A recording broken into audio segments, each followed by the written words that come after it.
ராமர் அங்க பிரதிஷ்டான பிறகுதான் அயோத்தி வருவேன்னு வச்சுருக்கு.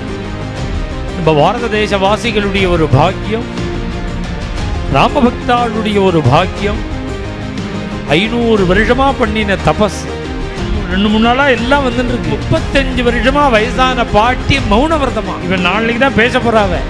ஒவ்வொருத்தரும் தன் வீட்டில் குழந்தை பிறந்தா மாதிரி நினைச்சு வாசி பெருக்கி சாணி தெளிச்சு கோலம் போட்டு தோரணம் கட்டி பந்தல் போட்டு வாழை மரம் கட்டி லைட் போட்டு வாத்தியங்கள்லாம் முழங்க அத்தனை பேர் சந்தோஷப்பட்டா தன் வீட்டில் குழந்தை பிறந்தா மாதிரி ஒருத்தரும் அவாவா ஆத்திர கோலம் போடு. ஒவ்வொரு ஹிந்துவனுடைய டியூட்டி.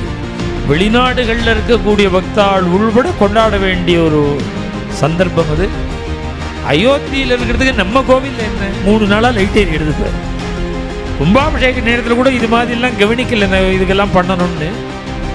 இந்த சுவாமியினுடைய பிரதிஷ்டேன்னு அப்படி சொன்ன உடனே நாம் பண்ணணும்னு இந்த கோவில் முழுக்க லைட்டெல்லாம் போட்டு கார்த்தால வேளையில் எல்லாரும் அதை பார்க்கணும். அங்கே என்ன நடக்குதுன்றதை பார்க்க வேண்டாமோ?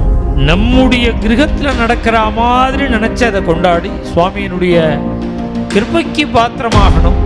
இதுபோல் எத்தனையோ பக்தாள்லாம் அப்படியே ஆவலாக எதிர்பார்த்துட்டு இருந்த